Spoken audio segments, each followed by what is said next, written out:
Hello everyone, welcome to another episode of the Rodcast. Today I've got an extra special guest who is a residential real estate investment specialist with over 40 years in the industry. Specialties including institutional PRS, multifamily, build to rent, and currently is the CEO of the Single Family Rental Association. So welcome, Richard Berridge. Very nice for you to be here in our podcast studio. Thanks for having me. It's good to be here. I think we've had a quite interesting conversation already. So we have. I'm hoping you can repeat some of the fantastic things you've said. Welcome to the Rodcast with Rod Turner, the show all about real estate. We discuss everything that affects asset-backed businesses, investments, and go deep into the details with some of the best in the business.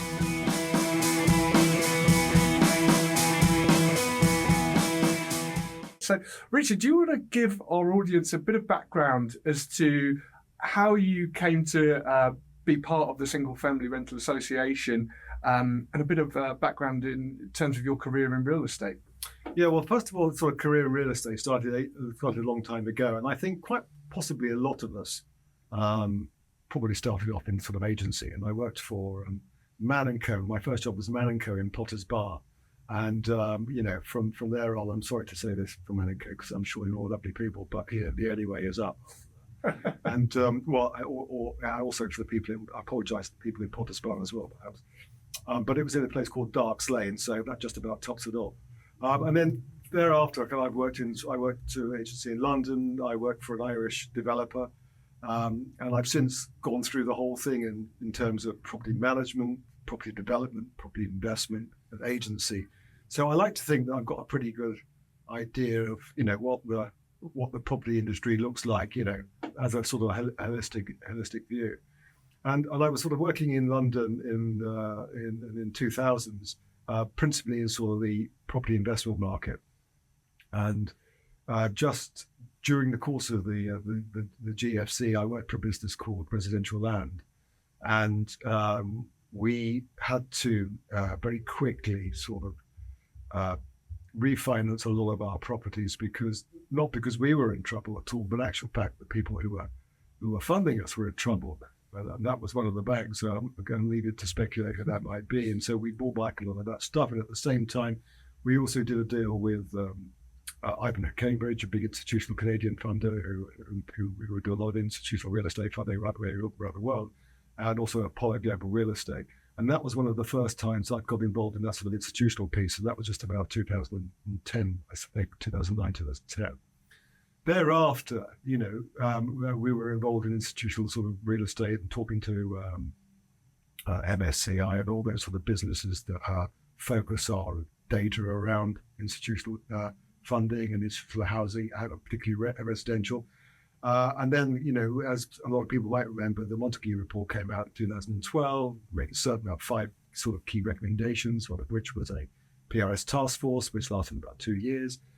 But also, it was also supposed to start to look at, what would institutional funding look like? And I think it was entitled, that report, the barriers to institutional funding of the PRS things, off the top of my head. And it really sort of, although there were some players earlier on, there was sort of Delancey who had bought the Athletes Village, and there was Fizzy Living who had done a deal with Metropolitan Housing, and they had done that sort of in 2010, 2011. That sort of report kicked off the whole interest, if you like, in the institutional investment in housing. And as we discussed sort of off mic, if you like, that is not something that is new. It's been going on for an awful long time. And back in the 30s, build to rent, if you like, was a thing.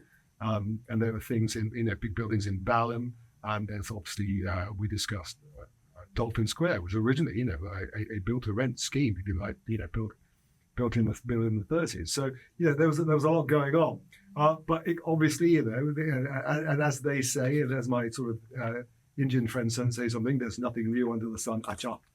And there isn't. There isn't. We like to think we've reinvented it, and we haven't really. But what really came out of it, because of institutional investment, was that idea of reputational risk and how's it going to be controlled, and looking again at the private rental market, which hasn't, as you know, had a great reputation, and saying how can we improve things. If we're going to be involved in this, it's got to be an awful lot better than it is at the moment. We have to stick to what we say we're going to do. We're going to work with government and so forth, and just make it a better place. And so I suppose it's from around that time involvement with Ivanhoe, about 2010-ish, is when I sort of came into the institutional investment in residential, which probably is one of the earliest of the contemporary our time, if you like, is when it really started in many ways. And so that's how I got into it. It's been what's termed multi-family, most of it, which is the sort of dense urban stuff, with amenities and businesses, not businesses, but sort of organizations like the Urban Land Institute did tours over in the States. The UKAA was born around 2016, so it's that the UK Apartment Association, and they've been instrumental in pulling together people, operational management businesses, suppliers, investors, and so forth, into that sort of urban environment, talking about regeneration and so forth. And I was a member of the UKAA at one point, but sort of latterly I've been more interested in houses. The point about houses is that in the UK, at least 80% of us live in houses. And pretty much over time, 80% of what we build, generally speaking, in this country are houses. And 60% of the PRS are houses. So it's a bit of a no-brainer, really, when you start to think of what can we do in this market that genuinely is impactful, and where generally we can build everywhere. Whilst the urban stuff is great, very high quality, brilliantly managed, can only touch a relatively few number of people. It's quite small. The viability assessments that go into, is this worth doing, are pretty much restricted to only a certain number of locations. It's not a few number, but in terms of where you can build houses, it's quite tiny. And we can build houses anywhere. And I've obviously gone on far too long now. And I don't want to hog this whole podcast. Well, it's fantastic that you mentioned Balham, because I live in Balham. Duquesne Court. Duquesne Court. I wrote Duquesne Court down, which is an Art Deco kind of huge kind of. Yeah, it was funded by Royal London. It was originally designed as a build-to-rent scheme. I did a piece on it years ago for someone who wanted to know a little bit about the growth of build-to-rent. We focused on that. It had 600 and something apartments. It was originally supposed to have squash courts and tennis courts. Had a swimming pool. It had, I think, it might have a swimming pool. It had a restaurant. It had a dairy. It had a gravity postal feed, so you could put post in it and go down to the concierge. It had a concierge. It had a telephone on each floor, so they didn't have any rooms those days. And they all had radio stations, radio receivers within each of the flats that could receive two stations, because there were probably only two at those days. But yeah, fantastic. It was designed as a rental product, just as today's products are designed as rental products. Yeah, with all the amenities as well. Yep. Absolutely amazing.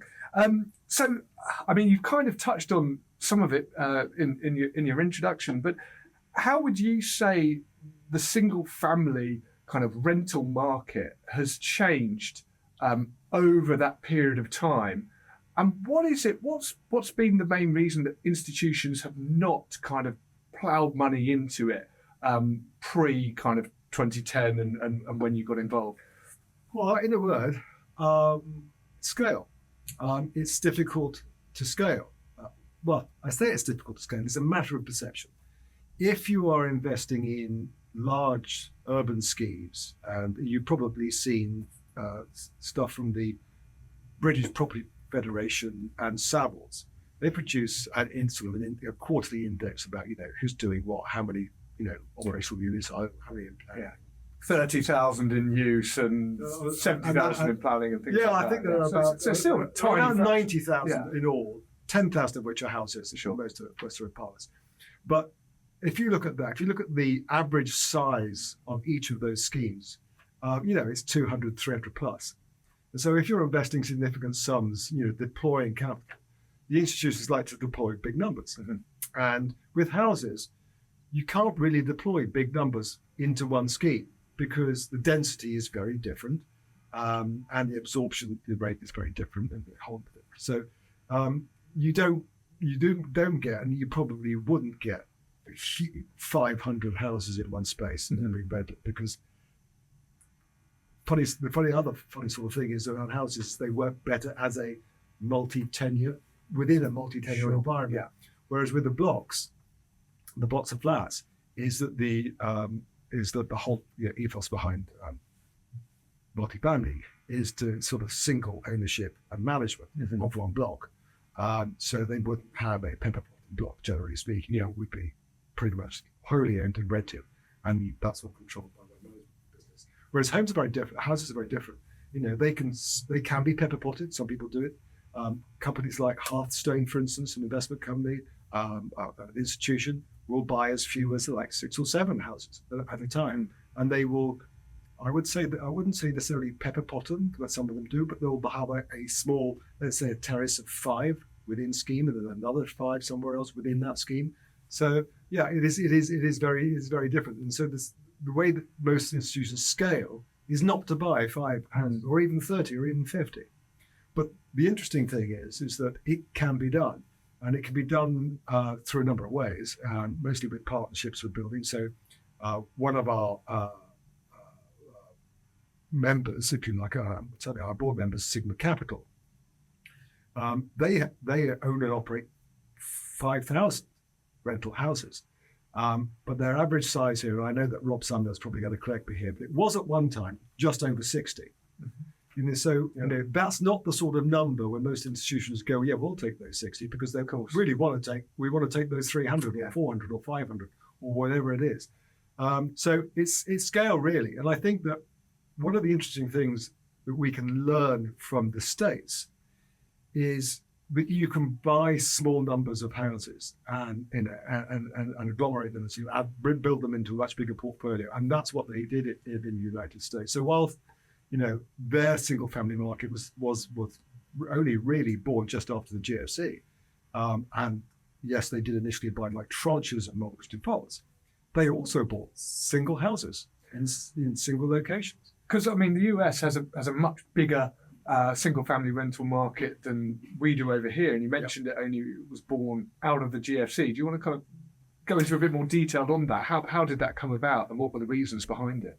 Well, I think it was quite clear that after the GFC and after those mortgage defaults, the big institutions who are well organised and have great data, and they do, sure that there was an arbitrage between what they were selling at and what they could rent them for. So obviously the yield was going to be quite high. And so they went and bought a lot of those. And then they continued doing that after the GFC by basically buying single houses. And they put a lot of effort into that. And they would sort of scrape all the portals and the Zillows and all those sort of things, and then go out and buy these houses, go to auctions, go to listings, and just buy stuff they thought. Latterly, and so they're now up to about, I'm trying to think, it's about must be about 700,000, I think.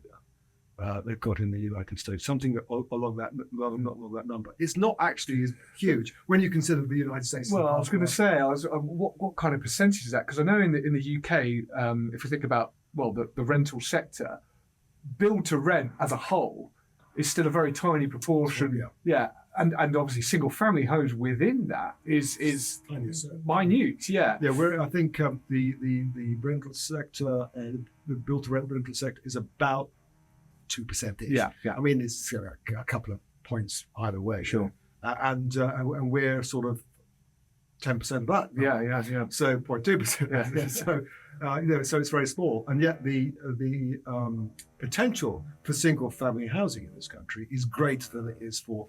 Well, like you said, 80% of us live in houses. 6% in Paris. Yeah. So just want to sort of touch back on the States. What's interesting, because in only one way are they slightly behind us. When I say slightly behind us, is that latterly they have coined something which, and there's always a mismatch in terms sometimes with the States, but they have coined something that's called built for rent, and that's actually the purpose-built housing complexes for houses as opposed to apartments. They don't call their apartment business built for rent; they call them. Yeah. So. Yeah, and they've only relatively recently started that, and they are actually behind us. Having said that, they of course aren't known to take this really quickly. Yeah, because that's the nature of the states. They do then stuff.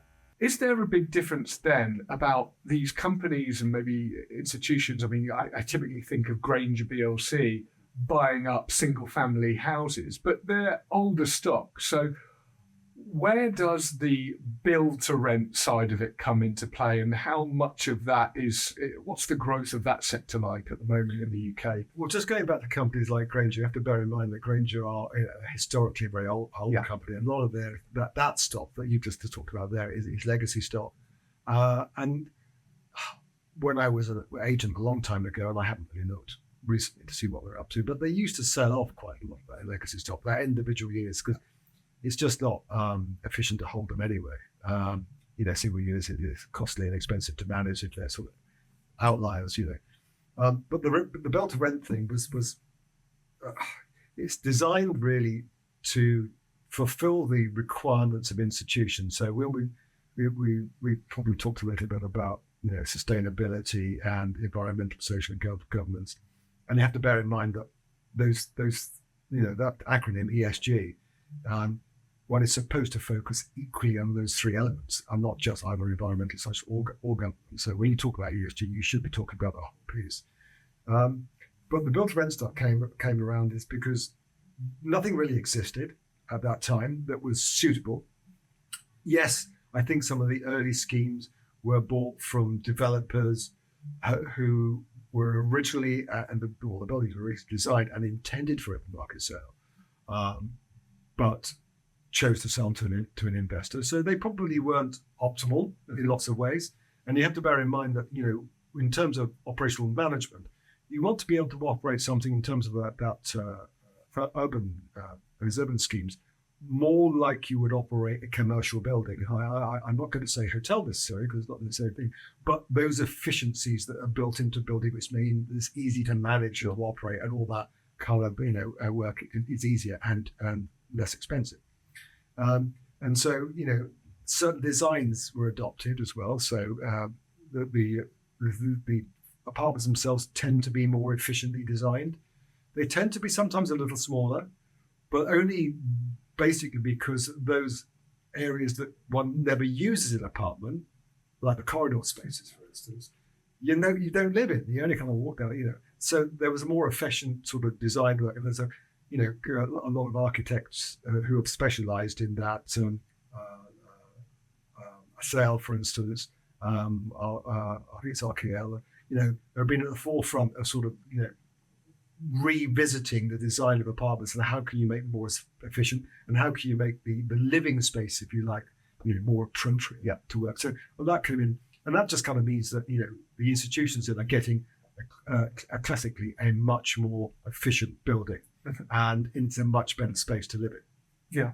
And how does that kind of transfer into single family homes that are being built? Are they still able to get those efficiencies? Well, I think we have to look at certain trends at the moment as well. I think they do look at those sort of efficiencies, but we're also looking at things, for instance, like, what would this place be like to work from home? Because we look back at the COVID time, and it's not that long ago, and it interrupted 2 years of all our lives and the way that we lived, and we sort of, all of us sort of revisited, what we did, how we worked, where we worked, and that kind of stuff. And so, do we have to travel on the train so much? And I've come to see you on the train today, and I come on a Friday, virtually empty. Now, if I come on that same train on a Tuesday, Wednesday, or Thursday, standing remotely. But Mondays and Fridays, not so much. But so people do work from home an awful lot more. So, with the houses themselves, the interesting thing about houses is that they're probably more sensitive to local vernacular, right the way across the country, whether something might be built of stone or brick or rendered or that kind of stuff. So they're entirely flexible in that space, and they have to fit in, and work well with a local environment. And they tend to be built, on the outskirts or the sides or a site within an existing urban environment, with an existing sort of suburban environment. Sure. I live, in a village called Crayshall in East Hampshire. It's a big village, and it's got a Sainsbury's and a co-op and about 600 hairdressers, and almost as many estate agents, and then a few other shops. But single family housing, would work in Grayshot as a village, and it doesn't need that huge density to upload. So we could put, let's say, 30 houses there and rent them off. So it is all very different, and with the houses particularly, I think they will be focusing much more on sustainability, and that means built locally, from the local resources as much as possible, with local labour as much as possible, so that travelling time for resources is reduced, so that carbon footprint is reduced. And then the energy efficiency of the building. We're talking about buildings that will probably have some photovoltaics on the roof, energy storage systems, some battery, underfloor heating, as much as possible. Certainly, pretty much all of them, I think, coming through now. I've seen got air source heat pumps, although easily, they could be ground source heat pumps, and that's an interesting place because you can service kind of sort of 3 homes with one ground source heat pump, so that's all interesting. And EV charging points and all the insulation values that go around that, and even passive house now is becoming more affordable to deal with. And I guess investors like that because they're looking at the long-term returns, and obviously if they're reducing their operational costs and things like that, that's going to help. And if they don't do it now, we spoke off camera before just about kind of rules and regulations coming into play. At some point, we're pretty sure that there will be some regulation around kind of EPCs, however they're calculated. But retrofitting is often more expensive, isn't it? It is quite expensive, and I think a lot of clearly a lot of the investment coming in at the moment is going to have an impact on how house builders build. I think in the future, and I think it's a funny sort of way. Sometimes incentives, are sort of push-pull or carrot and stick out in other ways. And I think probably we've all worked in industries where there's been a slightly unexpected way that things change, and for our industry, our institutions who are investing in houses, are signed up to sort of European directives, and that's not because whether it was Brexit or not, they invest in Europe, and so pretty much every big institution around the world is signed up to the SFDR regulations, which means that ultimately anything they invest in has to be demonstrably, green, and have social impact and great governance. And so, in a roundabout sort of a way, that's going to incentivize builders and developers, house builders, to build in that way, because otherwise the money that they get from these institutions, in whatever form they get it, whether it's loan or as a joint venture or whatever, is going to be more expensive. Or, they simply won't get it at all, So it's not actually about the UK's regulations, it's about the regulations of wherever if they're, like you say, most of them are investing globally. So it's about what they need to do, and clearly the UK are a little bit behind. Well, I think even smaller investors are going to have to be aware that, in terms of what their portfolios look like, you've got to be saying, okay, what's coming down the road? And I think we sort of touched on this before. And I was sort of talking about sometimes these things can get kicked down the road a little bit, and you kind of say to yourself, well, I'll do it when I have to. But the way that I explained it is, I think it's a really good way to explain it, because someone explained it to me like this, and I thought, that's dead right. It's a bit like that sort of Monty Python's Holy Grail film, when they're trying to siege the castle or attack the castle. The attackers look as though they're actually getting further away because they can get kicked under it, but all of a sudden, bang, they're on top of you. and that's what it's going to be like. So you have to be ready, and you have to make sure your portfolio is in the right space. And also, when it comes to that point where bang, it's on top of you, it's on top of everyone. So trying to get labour, materials, all these things, it's going to obviously cost more. So make hay while the sun shines. Well, this is exactly that. I'm also a trustee of a small housing association where I live, and there's always a temptation to say, well, we haven't got enough money to do that, let's do it later. And you go, what's going to cost more later? And there's also the tendency for people to say, well, I'm not getting ground source heat pumps, I'm not getting air source heat pumps because we don't know how good they are. And they go, well, we know how good air conditioning units are, and they only work in reverse, so that's how good they are. They've been working for years, and you've got people like Dakin and Mitsubishi and all these guys do it, and frankly, they're pretty good. And then they say, well, we can't maintain them. I said, listen, you can maintain them. If you maintain them in the same way as you maintain your boiler, every year, it's the same thing. And if you do that, they'll work properly. If you don't, they won't. Mm-hmm. You wouldn't drive your car until it ran out of oil, down the M1, would you? Sure. You get it serviced. Yeah. So Yeah, keep it serviced. And so, who was building and investing in new build rentals, or even just single family rentals? I don't know, pre 2000 then, and how's because obviously we know obviously it's institutions now. Was it a case where it was just councils building these properties after the war for rentals? Obviously, RPs were doing it, so they've been doing it for quite a long time, and there's been a sort of transition from councils, sort of handing over, transitioning sort of the original properties over to RPs. But a lot of those guys, depending on where they were, found that a lot of the stock that they got wasn't fit for purpose. In lots of ways, it was a lot of legacy stock. Like some of the stock that we've got for our very small housing associations, a lot of legacy stock. Ideally, we wouldn't own it, but we have it, and we look after the people in it. But so we don't want to get rid of it because it suits people. But in terms of building homes, it was just home builders building for sale, or councils, not so much in those days, but quite a long time ago, yeah. But or residential or registered providers. So it wasn't really a thing, And also, you have to bear in mind that ASTs didn't come in until I can't remember the date now. I think it's 89. Yeah. It was 89. I think it was 89 or 99. Yeah, 89. Yeah.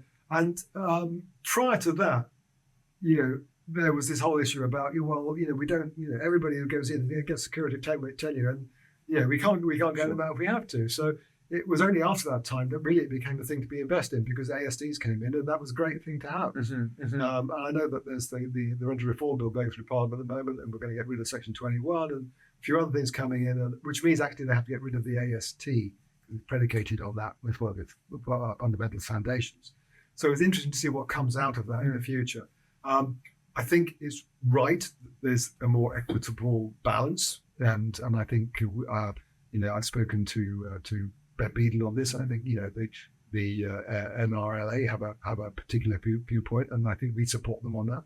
So, because I think where do the SME home builders come into play? Because it seems like they have actually picked up a lot of the slack, and also the large home builders for building new homes. But the majority of those have been for sale, like we said, and because councils are no longer building because they've not got the capital or expertise. Yeah, well, exactly.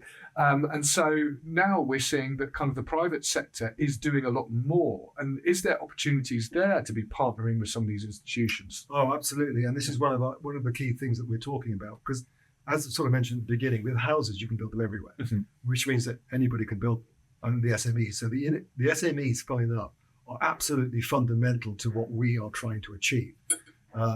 Because we know that the big institutions have been doing. If you think of multifamily, for instance, as tier one, in terms of the consultants or the construction businesses and the investors and so forth, single family rental can be tier one as well, in terms of who's involved in it.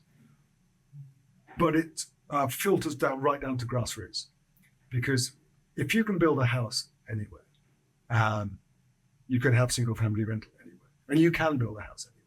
And that's the key thing, is that we want to bring a better standard of living and all the advantages that come with having a professional landlord and professional management to all of the country. And at the moment, we're only bringing it to a fairly small number of people who live in dense urban areas. And we want to be able to do that right the way across the country. And some landlords are exiting, and it's not as if we're going to take over the world, because we're definitely not going to take over the world. There's one of the things that I think is important to remember is that there's always room for everyone in the market. Nobody's out to kind of monopolize, corner the market or monopolize it. So that's never going to happen. But what we do want to do is to have a good standard of investor. We want to attract good quality investment.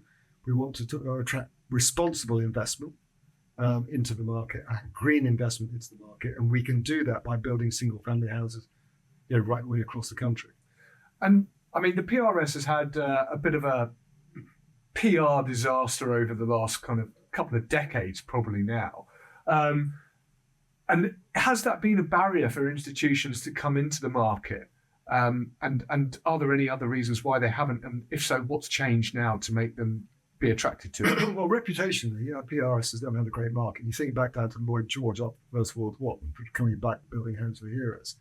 that's when that whole market changed, and the view wasn't the whole why it changed. There was always been a view that sort of landlords were rather avaricious in taking advantage the whole time. And during the course of the First World War, some rents in certain areas went up exponentially because they could, and because the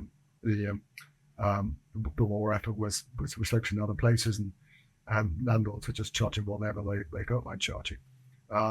And it was after that the big PR push by government at the time was to talk about home meaning own, basically. So basically, and if you look at the narrative since around 1920s, that whole narrative was around if you called something your home, then you owned it.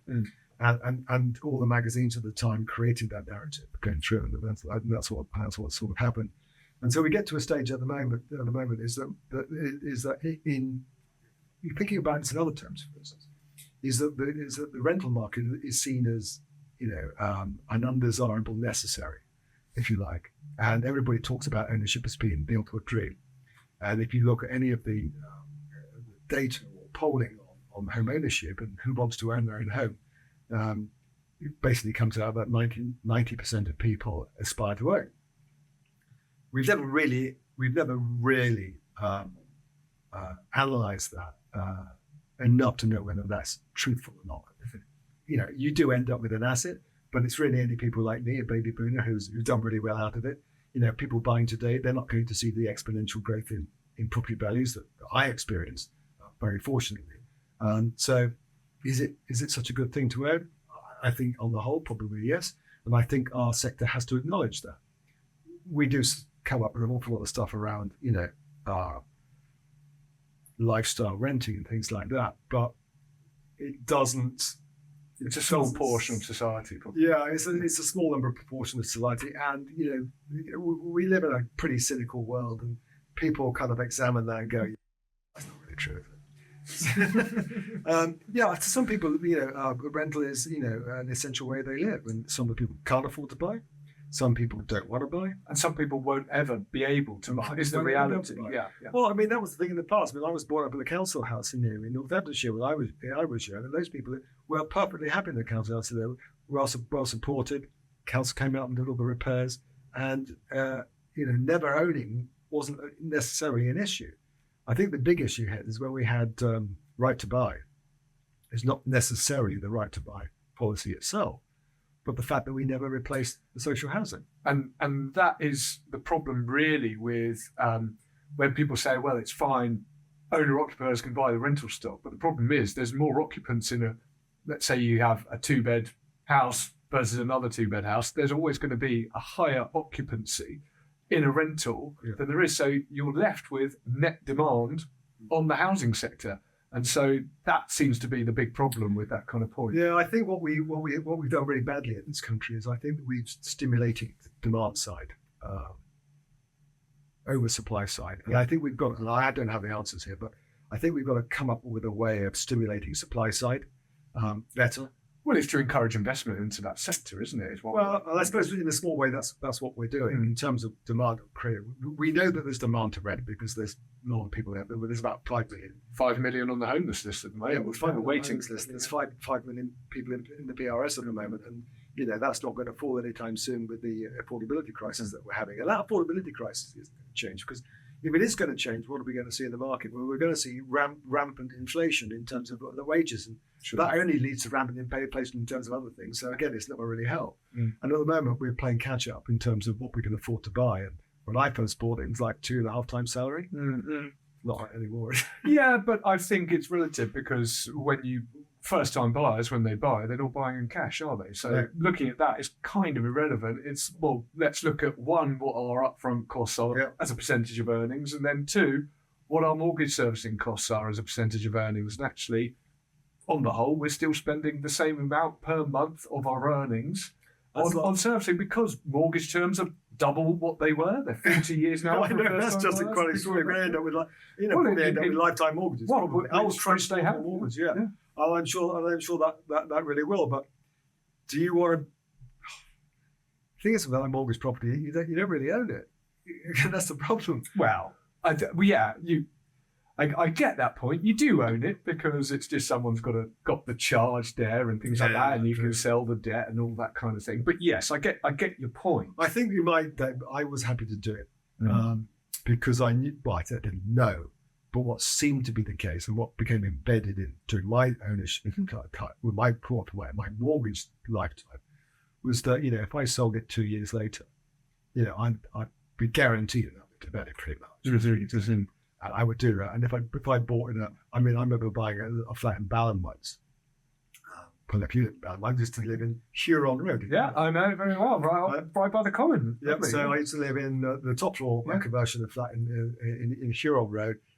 We paid £110,000 for it, and we sold it 18 months later. We put a new kitchen, by the way. That's one thing we sold it 18 months later for about 170. Yeah, so nice 50 grand kitchen, was it? Yeah, well, that's it. So, but I can't see that happening these days. But if you look at it in real terms, it's even worse. I mean, we're down from 2015 in London in terms of real pricing of housing. Yeah, so it's hard, isn't it? I mean, I'm not here to advocate renting. Mm-hmm. Renting is a real thing that everybody at some point had to do. I've rented in the past. It's about making that period of time renting better, rather than trying to sort of corral people into renting. And I think that's got to be from both parties, because that can only benefit everybody, investors and occupiers as well, can't it? Yeah. I think the trouble is sometimes you have to go into this unilaterally, don't you? Sometimes you have to say, well, who's going to make the first move? Who's going to say, okay, right, I know you guys don't really think very much of landlords and you're renting from them and you've all had horrible experiences and you all hate your agents and all that kind of stuff. But if someone doesn't make the first move, nothing's going to happen. So I think what the institutions did, okay, well, let's make that first move. We have problems with reputational risk, but it's not something we want to get involved in. So if we are going to get involved in something when potentially we could really come a cropper, then we have to do it properly. And you kind of, when you talk about reputational risk, what is it that the institutions are worried about? Well, I think we sort of explained is that if institutions invest in all types of real estate, so they'll invest in sheds and invest in offices and retail parks and that kind of stuff, shopping centres and so forth. Most of the streets. But if they have a row with one of their occupiers, if they have a row with, I don't know, Roots or someone like that, nobody gets monkeys about that. Nobody cares whether Boots and an institution are having a big row about rent. If they own, say, 10,000 residential homes, whether it be single family or multi-family, and they have a row with someone, given sort of social media is today, that'll be plastered all over the place. And the row might be completely blown out of all proportion, but they'll still, it'll still be everywhere, and people will be opining on it and on every social media platform about what they think should happen and how dreadful everybody is. But the point, and that's the reputational risk that you have when you're investing in residential. A commercial dust up doesn't really elicit any sort of attention, but with an individual it does. So what's changed to make institutions more kind of go into that sector more then? I think in terms of that. From what I see, I can't say that there haven't been some issues. From what I know, in terms of the institutions that I know and the efforts they put in, it's all about minimising that risk through being the best landlords they can possibly be, and that's really what it boils down to. And I think they've focused on that, laser focused on that right from the beginning. And the operational management companies like Urban Bubble and Verve Life, just to name a couple, have been, are at the forefront of that sort of, to use a phrase here within the industry, customer-centric approach. Yeah. Okay, brilliant. We're just going to take a quick break to hear from our sponsors.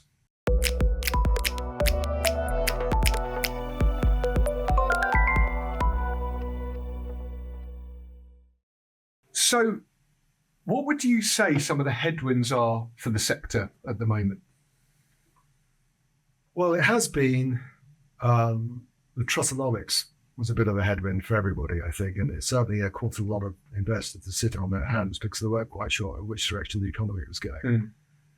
I think that since that, I think government has been struggling quite a lot in order to stabilise the markets a bit. And we have seen gilts come down quite substantially, and it looks like, the way the stock's priced into the future, there's a bit more stability coming in. Interest rates look like they're coming down a little, but even though that inflation went up again in the last month, but it's sort of minimal. But I suppose what we do have to be aware of is those sectors in terms of affordability for people who rent or who buy, is on a day-to-day or a month-to-month basis, what bits of those inflation are actually affecting the most. And I was hearing today that food inflation particularly has gone up. It is continuing to go up. And I think on that point, it's how it affects different portions of society. So when you look, if you're I don't know, the rental market that is your customer base, say, is the bottom 10% of earners in that location. Things like energy, which typically used to take up 7% of a household's income for that bottom 10%, is now 20%. Food as well has gone up exponentially. And so where does that money come from? Because there was never any kind of discretionary fund for the lower income households. So that's where it's difficult for those. And yes, we're seeing kind of a big increase in minimum wage going up and benefits have been coming up and LHA rates. But nominally, it's still small. And so how is that going to be factored in, I think? It's factored in by I suppose rents being held down in a way. And the thing is about rents is because you and I have discussed mortgages and how affordable they are because of the way that you can manipulate those financial instruments to make them affordable for length of mortgages and so forth. But with rents, you can't do that. With rent, it's, if you like, self-regulating, because despite the fact that they have gone up a lot, fundamentally, nobody can afford to spend what if they don't have it at the wage pack at the end of the month. That's it. And this is why supply and demand is secondary to affordability in the rental market, because it doesn't matter if you've got only one house that 20 families need. If you've priced it too high, they can't pay. They can't afford it. Yeah. I mean, you might find that a couple of families will pile in together, but that's probably not ideal either. And there has been a bit more sort of, I think, a rise in shares and stuff like that. But fundamentally, I know there are a lot of people who are big fans of rent controls. I'm not particularly. I'm sort of looked at what sort of happened to Scotland's been a disaster. But also even places like Berlin, which is often held up with the meat speaking and stuff like that. If you look at some of the older units, the investors can't afford. They don't recapitalise. No, they can't afford to. Yeah. So so that's always an issue, and I think that if you're City Council, I mean, you are going to say, we need rent controls because his votes, his support base. Yeah, and that's the trouble with politics in this country is that you angle your votes or some of the policies to pacify your support base, and we just don't think long term enough in this country. Well, for everything that China does bad, what they do well is have a long-term outlook. Yeah. Okay, so fantastic. And when you compare the single-family rentals to the rest of the build-to-rent market, how does that compare in terms of investment going to maturity? So in the build-to-rent sector, we hear a lot about an average time from money going into planning, then building the apartments, to then starting to get income in from rents again, is typically around 7 years. Is there more speed? How do the returns differ in terms of single family, and why might investors look at that over a typical build to rent scheme? Well, just before I touch on the single family housing thing, in terms of the speed that comes through, I think what's important to notice that I had a really interesting statistic the other day from Cortland Consulting, and that was quite interesting. They did some research, and I'm going to get this entirely wrong, but it's going to be pretty much ballpark. And the way that the metric that they used was the number of days it took for a single unit in the block to come to be operational, if you like, compared to a for sale block. That's from getting consent to being operational. Okay. And the metric that they use, I want to get this right because I don't want to go on the phone telling me I got it completely wrong. But anyway, it was something like it's on average 6 days for for From getting a completed. home within a rental block to be produced when you sort of divide it all down. But with the sales stuff, it's 30 days. And I went, so basically, multifamily comes out of the ground sort of 6 times faster. So it was, that's just sort of my take on it. I don't know if it's the case, but certainly it's producing. Going back to the single family housing stuff, well, it's better for cash flow because you can deliver houses in tranches. And typically, if you're using a traditional building, you might deliver 5 every month.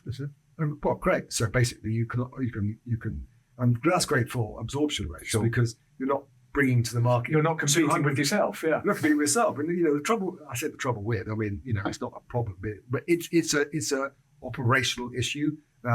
Mobilization is an operational issue because your investor will deliver the operational manager 300 flats all in one go, pretty much in one go. And you go, okay, there's your 300, fill them up. Well, you're not doing that. So you don't have to. So basically, you're doing it much more gradually. And you're also getting cash in by rent as they're being delivered to you over time. So it's much simpler. And also, it's much faster to build houses. Mm-hmm. So, and more sustainable. So fantastic. It's a win-win for them because not just that, but also the metrics around churn and so forth are much more favourable in terms of the houses because people stay longer. Well, average tenancies in a single family house are far longer than they are in a 1 or 2 bed flat. Yeah. The thing is, I know that I'm going to be marmalised by the multifamily market, but those people that will tell me what the churn is in the big blocks say it's about 50% annually. Whereas if you're building, and I've sort of touched on this before, why single family is better in a multi-tenure environment, is that they are much stickier because they make friends with people who own. Yeah, of course. And people are fully invested in that area. And also, families want to lay down roots, Absolutely. and it's families tend to prefer, like the stats show, prefer houses over apartments because you've got schools, things like that. Outside space. Your own outside space, that you can use. I mean, one of the reasons I think there was a flight to the country during COVID is that people just simply couldn't go outside. They could use balconies, but not for any real purpose. Apart from perhaps use some sort of vertical opera, but they couldn't have barbecues on and stuff like that. Well, you can do that. You can do all the normal things in life, and you can do them autonomously. You don't have to have permission from anybody. You just do what you do. And as soon as you walk through your front door, you're in. You use no corridors or lifts or whatever to go into. You own your space, and you can park your car outside if you've got one, or you can charge it up if you've got an electric one. They are so flexible in terms of spaces. And so, what advice would you give to some of these kind of SME landlords and investors who are trying to grow a portfolio of residential property in the UK? What tips or advice would you give to them at the moment? Well, first of all, I'd say join the UKSFA. There'll be a link in there. There will be a link. And the reason for that is not because we're not membership growth focused. We're all about trying to get across to people that we need more houses, and which any way we can help do that, it's kind of say to so. As an institutional business, we've learned from everybody within the sector. It's arrogant to think that there's nothing that the institutional sector can earn from smaller SME investors, because that's rubbish. We can all learn from each other, but we can only learn if we do it collectively.